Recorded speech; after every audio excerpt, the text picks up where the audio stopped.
Do you realize that this is the first and only time this chart has done this in recorded history? This has always happened, and if this theory is right, what does this mean for Bitcoin? Bitcoin holders around the world are holding their breath, clenching their teeth, and waiting in anticipation of what could turn into the world's largest subsequent cycles of dumps and rumps. Bitcoin is just hours away from either setting its 10th red weekly candle in a row or breaking the dump downward and starting a new week in the green, giving the bulls the tiniest taste of victory after the bears have been dominating for months. Now, before all that, make sure to hit that like button and turn on the bell notification button so you don't miss out on information about the crypto market. This is what I mean when I say it's a time of uncertainty for Bitcoin. I'm sure you're aware that it's been trading low for the past month. It has been on the brink of despair, but we're going to get into some really intriguing things that are going on right now. Is there a chance that Bitcoin will be reborn, or is it utterly impossible? So first and foremost, if we look at the SPX, nobody is contesting this at the moment. Everyone is aware that Bitcoin is currently highly connected with the stock market. Did this happen a long time ago? Well, not essentially. Is it now highly connected with the stock market? Yes, I would agree, and Bitcoin and the stock market are currently extremely closely aligned. It's quite unusual for Bitcoin to fall for a week when the stock market falls and vice versa. If the stock market has been up for a week, Bitcoin is almost certainly down. Also, you should be aware that it frequently performs very identically to one another. Guess what also happened in 2018, at the bottom of the Bitcoin bear market? I personally don't think it's a coincidence that the stock market suffered its largest pullback. We watched the SPX plummet to its lowest point in history, getting into that oversold region on the RSI at the 30 line, where it eventually bounced right back for the following roughly 2 years. We watched this rally continue to occur. We've all heard about the crash in March of 2020. In the stock market, Bitcoin entirely fell, reaching an oversold level of roughly 21 before rebounding and rallying. And now, what do we see? The stock market and Bitcoin have been tumbling for the entire year. We're currently in the oversold zone right around the 30 line on the RSI. This is where we've historically bounced every time we've reached these levels in the past. We talked about this, and it's kind of curving over the last 2 weeks. Even the crash of 2008, when the SPX did that, it crashed and then went into a massive rally. So every time the SPX has had one of these swings and dropped down to this oversold level, about 30 or below on the RSI, it has gone into a robust rebound and continues to do so. The question is, will history repeat itself? The MACD is converging here, and if this trend continues, we should expect a robust stock market rebound. It would be ridiculous to expect that Bitcoin wouldn't likewise pump, which means that if the stock market climbed, Bitcoin would likely rally even more. There are even some signals that the SPX or the stock market in general could begin rallying. And there's definitely some risk in there.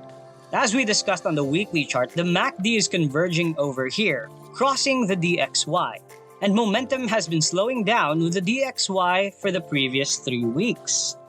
However, it appears like the same thing that happened here might recur in the coming days.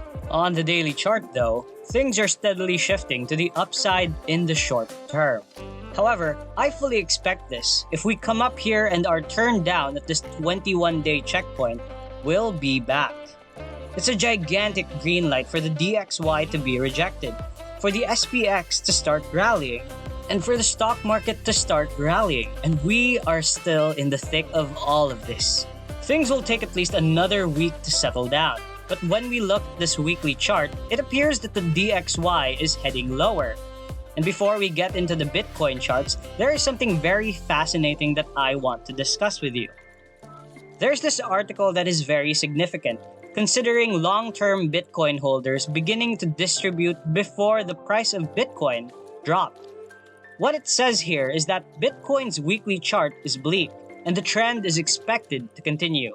To summarize, I believe we will consolidate for a little longer before plunging as mentioned by Crypto Tony. He believes that there will be a final collapse to around 24 or 22,000, but this will take some time. Another analyst believes that there will be a final drop to around 27,000.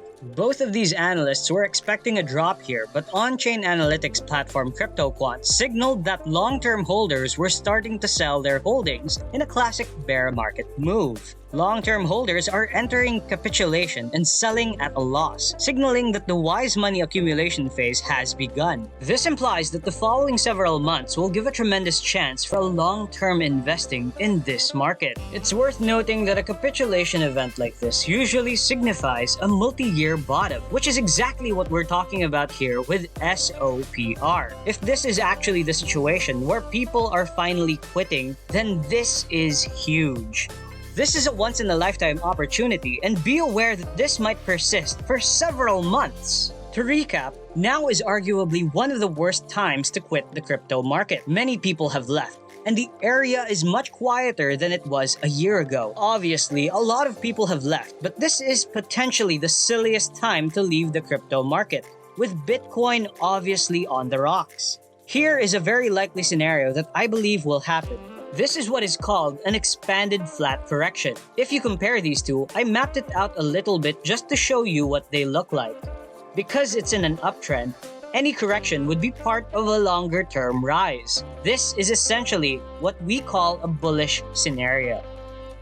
This pattern is practically complete. It has already matched up so far, and all that remains is to confirm it. We just have one move remaining, and we may have already completed the final down move. So the C move here actually breaks down the prior lows. However, I believe it is equally plausible that we have not yet reached those lows, and that we have one more wave down here to that 22 to 24,000 level. If it were truly to be an expanded flat correction, both of those would need to move to the upside. So to compare the two, many similarities can be seen, especially between B and C. There's a lot of overlap between A and B, and even before A, it all appears to be the same expanded flat correction. Anyway, I'm concluding this video here, but for more updates and information on what's going on in the crypto market, make sure to hit that like button and subscribe to the channel for future videos. I hope to see you in the next video. Good luck out there!